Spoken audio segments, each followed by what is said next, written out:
The end is nigh. But for Diddy, this has nothing to do with the apocalypse, eschatological end of times, solar eclipses, earthquakes. No. This is the end of Puffy as we know it. It's done.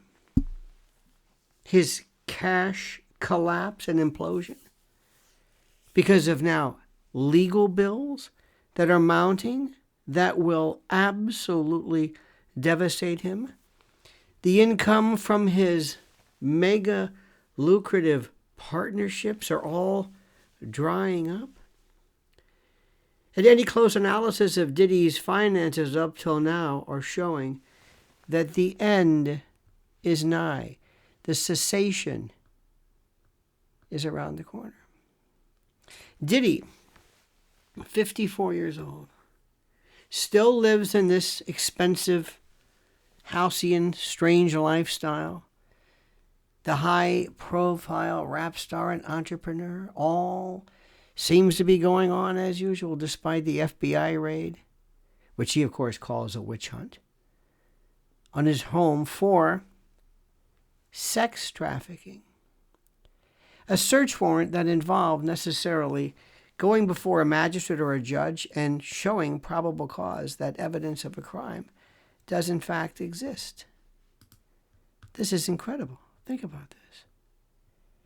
He was about to board his one private jet in Miami when SWAT teams, almost the 82nd Airborne, the 1st Marine Division, came down in a show of force that hit his homes in Miami and Beverly Hills and showed the entire world that they're coming for him. All of this was unnecessary. And in 2023, the core of his income, the bulk of his income, this incredible deal with Diageo, this brand for the vodka and tequila, it's over. His family is also likely to be increasing, to be a financial and incredible drain on him. Diddy, by the way, is a father of 7, 4 of which are under 18. It apparently seems that he has no wife or partner of significance.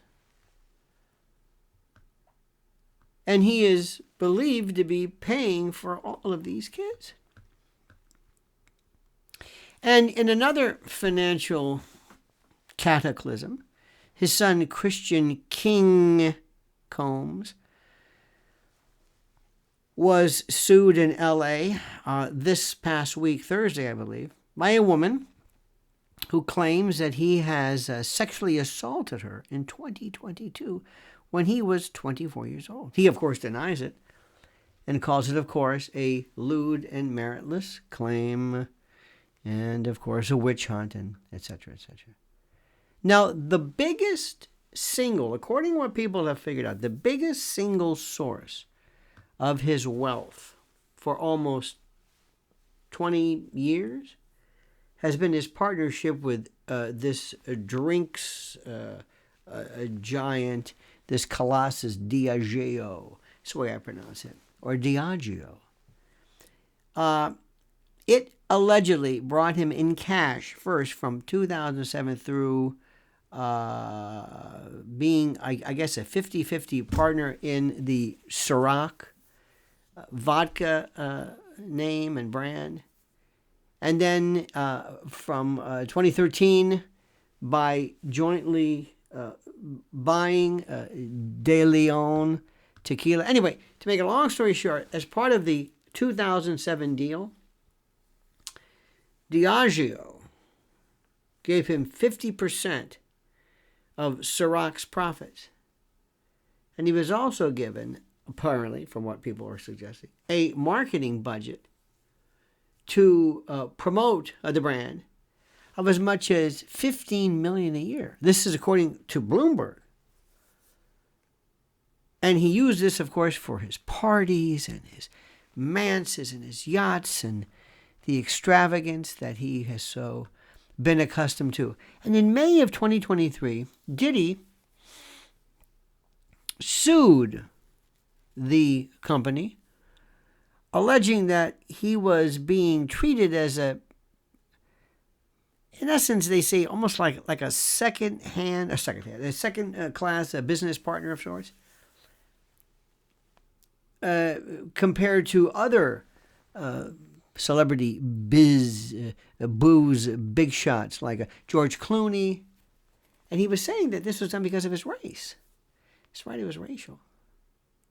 And this set up, of course, a bitter battle in which Diageo revealed he had been paid $1 billion since 2007.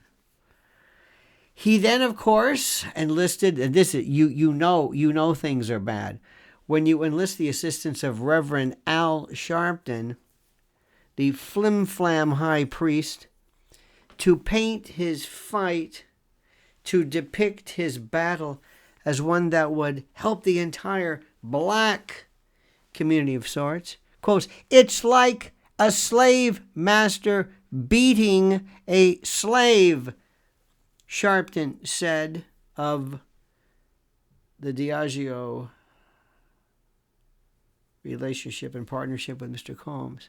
But after getting slapped with multitude of lawsuits last November, which alleged inter alia that he assaulted, raped, and trafficked women, Diageo had clear legal blue skies and an unstoppable momentum.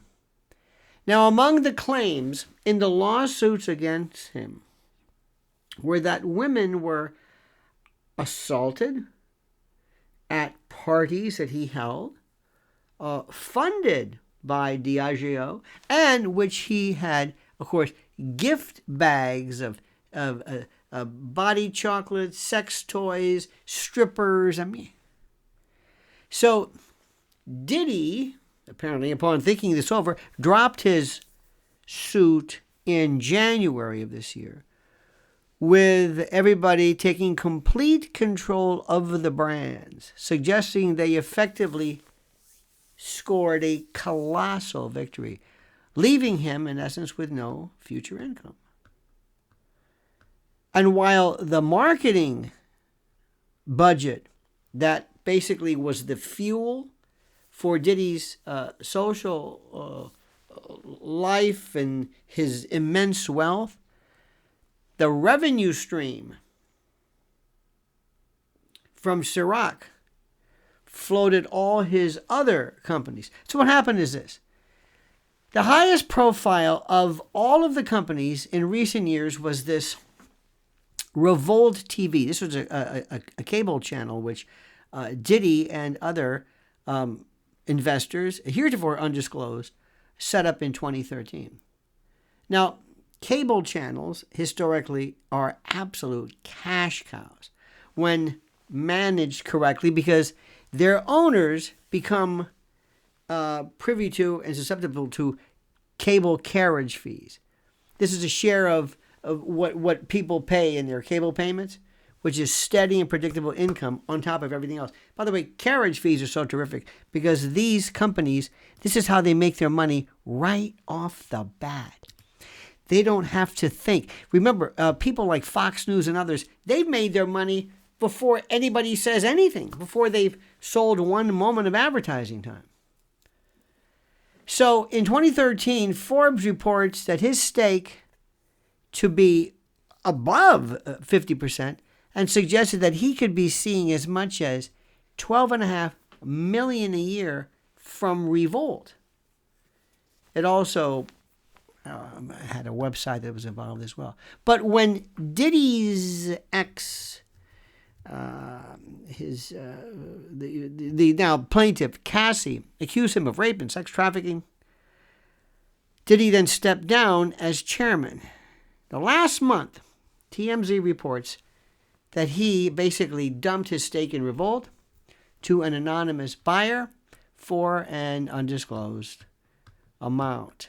So, to make it short, and we will provide More of the specifics later. Everything is ending. Everything is crumbling. It's over for Diddy. Because the question now isn't, did he? The question is, does he? As in survive. This is an incredible. This is the apocalypse. This is the end of times. This is the financial eschatological end of times for Mr. Diddy. Thank you for watching. Please subscribe. Please hit that little bell so you're notified of live streams and new videos. And please, I ask you right now to comment. Comment as you see fit.